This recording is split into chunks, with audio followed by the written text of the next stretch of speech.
सरल के अंदर पर फिर से एक बार हार्दिक स्वागत है। आज आपको मैं बुढ़ा विधवा पेंशन जो फॉर्म होता है उसके बारे में अवगत कराऊंगा कि आप विधवा पेंशन फॉर्म को कैसे भरें और इसमें क्या क्या गलतियां ना करें। सबसे पहले दोस्त, हरियाणा में आप एक चीज़ नोट कर लो, कोई भी एक ऐसा कॉलम नहीं होना चाहिए जो खाली हो। इन चीज़ों को नोट करो। सब फिर पहले आपने फ़ोटो लगा दिया। फ़ोटो लगाने के बाद आपका जो जिला है,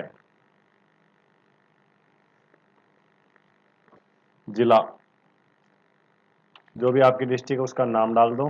यहाँ पे शहर का नाम, जैसे आपका नज़दीकी जो शहर पड़ता है उसका नाम मैं आरडी ही डाल देता हूँ। और यहाँ पे शहर या गांव भी डाल सकते हो आप। यहाँ पे गांव का नाम,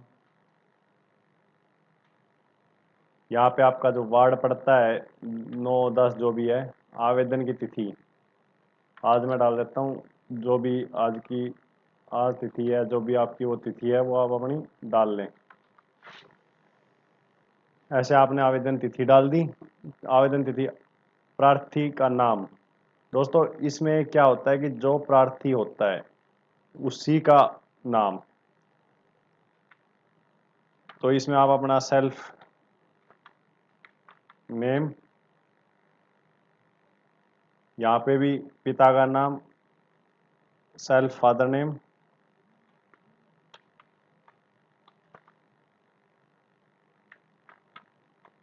सेल्फ फादर नेम और उनके पिता का नाम यानी दादा। फादर है, हस्बैंड है तो हस्बैंड का डाल दो। फिर हस्बैंड के पिता का नाम जो भी है,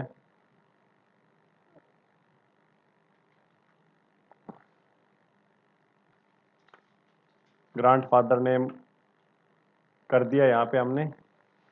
और यहाँ पे उसकी जन्म तिथि, आप सीधा मान के चलो कि आपकी जो जन्म तिथि वगैरह होगी वो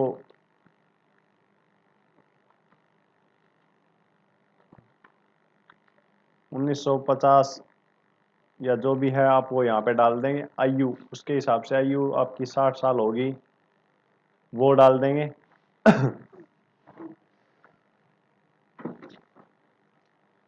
दोस्तों, यहाँ पे पूरा पता, विलेज,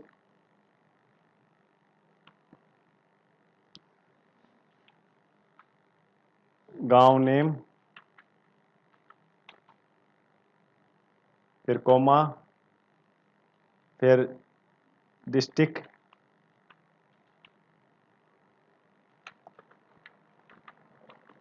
नेम, फिर पोस्ट,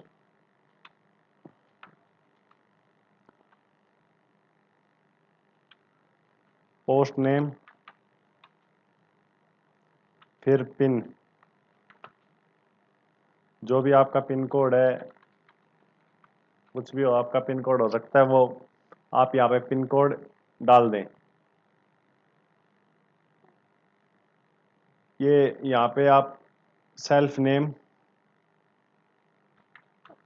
नेम वाइफ ऑफ है या फादर है तो आप सन ऑफ लगा दें।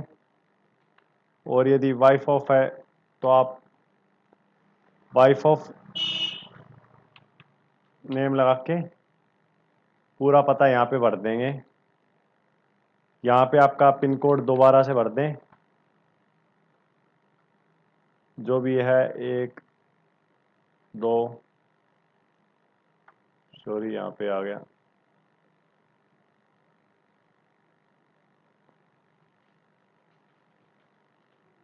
2, यहाँ पे 3, यहाँ पे 4 5, यहाँ पे आपका 6।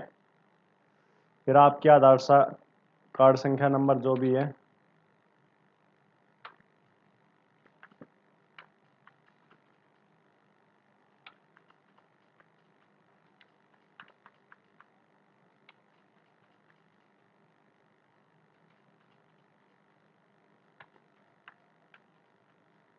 दोस्तों ये आधार कार्ड संख्या नंबर मेरे हिसाब से किसी की होगी नहीं, क्योंकि मैंने तो वैसे ही फेकली भर दिया।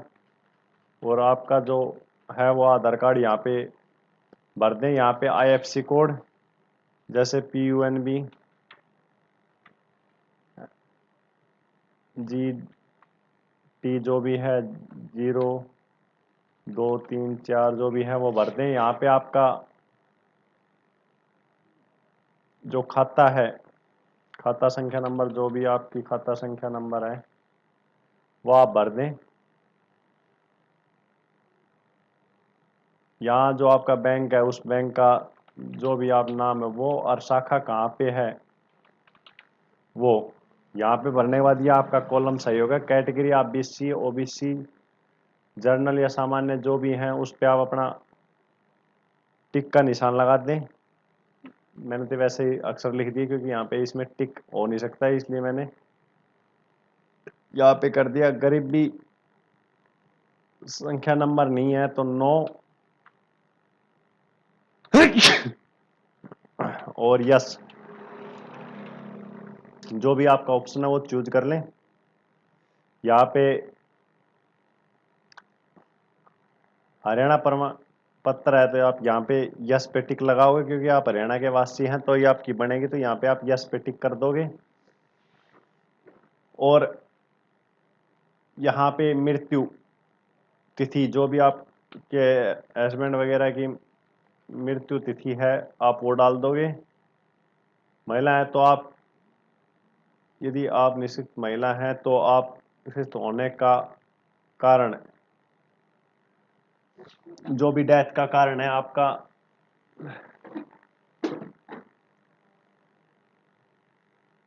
आपका जो भी कारण है, जैसे आपने आर्थिक मंदी लिख दो या कुछ भी आप अपनी ओर से यहाँ से जो भी विडो पेंशन में लिखोगे आपके हिसाब से वो। इसके बाद क्या आवेदन किसी सरकारी अर्ध सरकारी, यहाँ पे नो पे क्लिक करना पड़ेगा। नो पे करने के बाद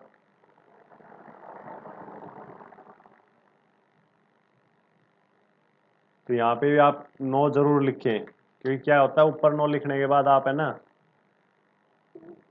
आप नहीं लिखते क्या आवेदन सरकारी निकाय द्वारा निगम संगठन कंपनी जिले में किसी भी सरकारी स्थायी व वितरण सहायता प्रदान की जा रही है, तो यहाँ पे भी आप नो लिखोगे।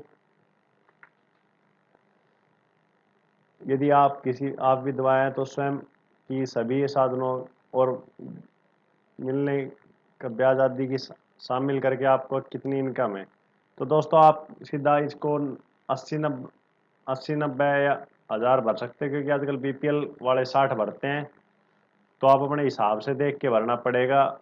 OPH में 90,000 भरी जाती है और सामान्य में 1 लाख। आपकी जो भी है उस हिसाब से यहाँ पे आप इनकम भर देंगे, क्योंकि इनकम का हर सिचुएशन के हिसाब से अलग अलग सिचुएशन होती है, लेकिन ज़्यादा ना भरे जिससे कि आपकी पेंशन में दिक्कत आ जाए। यदि आवेदन निश्चित महिला है तो परिवार के सभी सदस्यों की साधनों की वार्षिक आय, तो दोस्तों यहाँ एक 80 से ऊपर नहीं जानी चाहिए। तो सभी साधनों की परिवार के तो उनका 20 30 हज़ार जो भी है नॉर्मली आप भर दो। यहाँ पे आपका जो मोबाइल नंबर है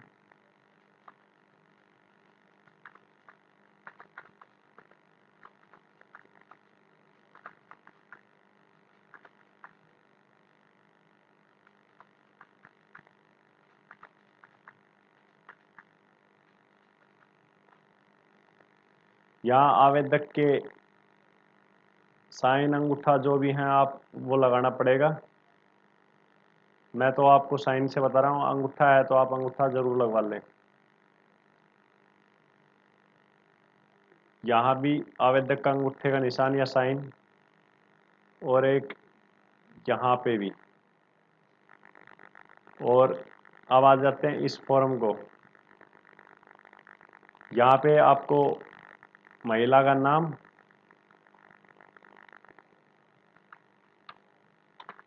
यहाँ पे उसका हस्बैंड का नाम,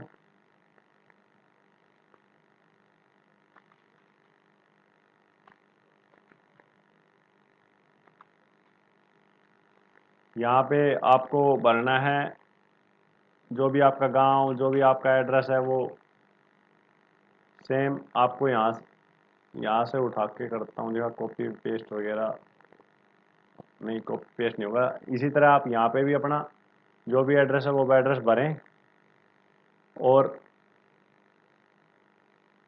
यहाँ पे जो सरपंच वगैरह से आप जो वेरीफाई करवाओगे, सरपंच हुआ, नगर पार्षद हुआ, जो भी लंबड़दार हुआ, उसका वो अगर उस सरपंच लंबड़दार वगैरह का यहाँ पे नाम और उसका पद जो भी है, सरपंच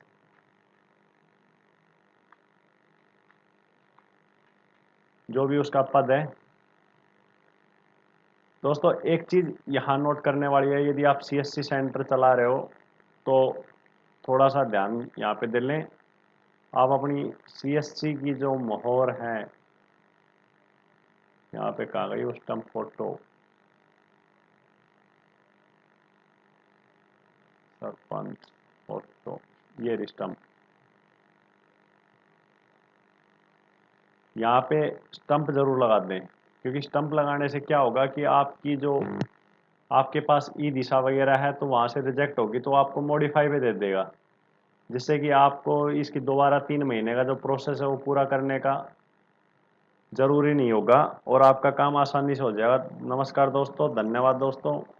यदि आपको इसी प्रकार की सभी सुविधाओं के बारे में, ऑनलाइन फॉर्म भरना, इसका सरल हरियाणा संबंधित और जो भी सरकारी योजना में क्या क्या फॉर्म लगते हैं, कैसे भरे जाते हैं, कौन कौन से डॉक्यूमेंट लगेंगे, उन सब की जानकारी हमारी वीडियो के माध्यम से मिल सकती है। यदि आपकी इच्छा हो तो कमेंट्स, यदि कोई समस्या है तो कमेंट्स वगैरह कर सकते हो।